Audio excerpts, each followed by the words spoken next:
So today what I wanted to talk about was just rules, manners, and just simple etiquette about using DC public fast chargers or just any public charger for EV cars.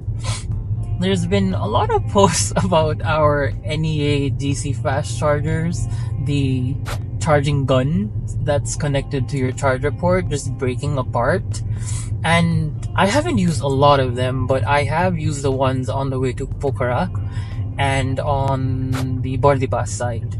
And I used them when they were pretty new, like right after they were installed, because I was just on the highway at that time. And it didn't occur to me that they would break so fast. And so I just wanted to go over some like polite reminders, I suppose, about how to use them and what to do, what not to do. The charging guns are connected to a wire, of course, and to the central unit, the block that we interface with the QR code, at least the ones in Nepal. And I've noticed a lot, even while I was charging, was that a lot of drivers tend to park in such a way that they pull the wire and then they angle the car in such an odd way that there's so much of like pressure at the charger gun. And for me, I just feel like that's a bit stupid. Why would you do that? It's something that has to be used by a lot of people, and people just plug it in like awkward angles and far away. Like they park the vehicle. I've seen people in their private cars and public cars, vans, park quite a distance away from the charger, wherever the charger port is. Some EV cars like mine have it in the front, some have it at the back on this side, some there, some right below the mirror on either side. You should know your vehicle, and you should park in such a way that the nozzle, the charging gun, is closest to whatever the charging port is. For me, I can happily just roll straight in. Some people have to back it in, some people have to angle it in, and that's just something that the car user has to do. Similarly, how you would go into a petrol pump knowing which side the tank is on the left or the right, and you go accordingly. You don't expect the petrol pump guy to like take their pipe all around you, do you? It's the same concept. And so that's the thing I just didn't understand. There are so many people charging it and leaving it for hours in like a very taut and tensed way. And I am sure there are people, I've also gotten comments, by the way, about sometimes charger ports getting stuck, which happens. Most vehicles have some sort of emergency latch on the inside that'll allow you to like remove your charger gun if it gets stuck in like normal ways.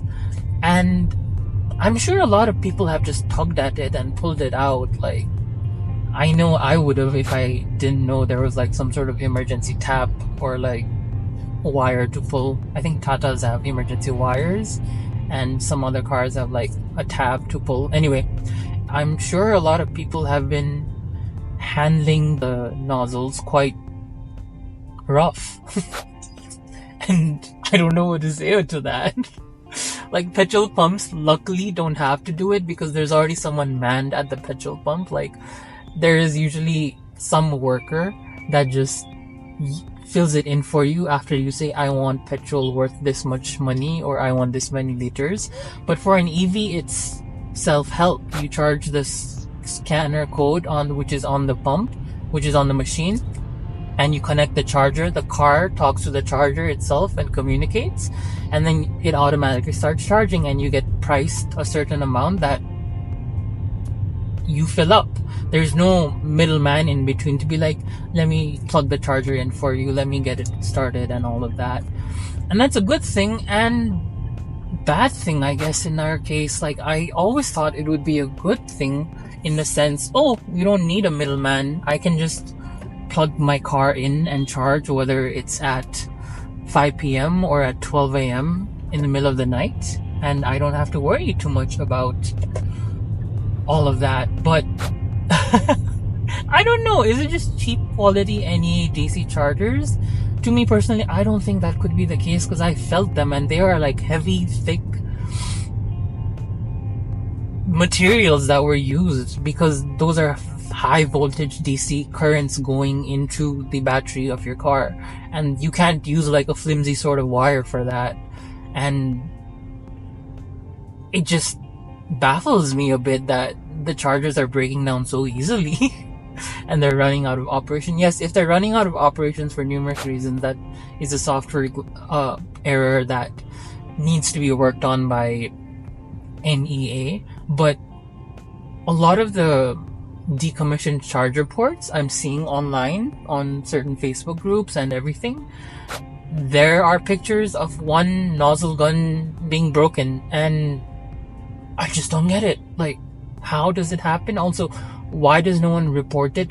Whoever breaks it, I know it's a bit shameful and you might get fined and yada yada yada, but it's such a disservice to the next person, because then they won't be able to use it. You know what I mean?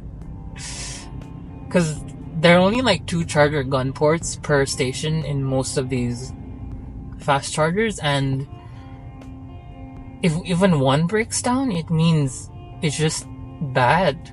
Like, the next 1,500 cars won't be able to charge.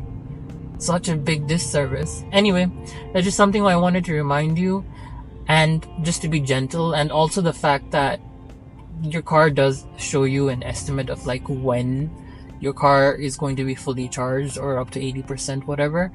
And you should always put some sort of timer on your watch or your phone, whatever, to be back in that sort of area. Like, you don't want to leave your car plugged in and charged. The thing about EV chargers is that once you plug in, until you unlock the car yourself, that thing won't come out, the charger gun. There are cars such as Hyundais and Kias and other high-end electric vehicles in town that have some sort of auto mechanism where once it reaches 100% or 80%, then someone can unplug the charger from the outside. Like, my car has it down here, but some cars also don't have it, and so you just have to be wary of when your car finishes charging and quickly move out of the spot so someone else can charge.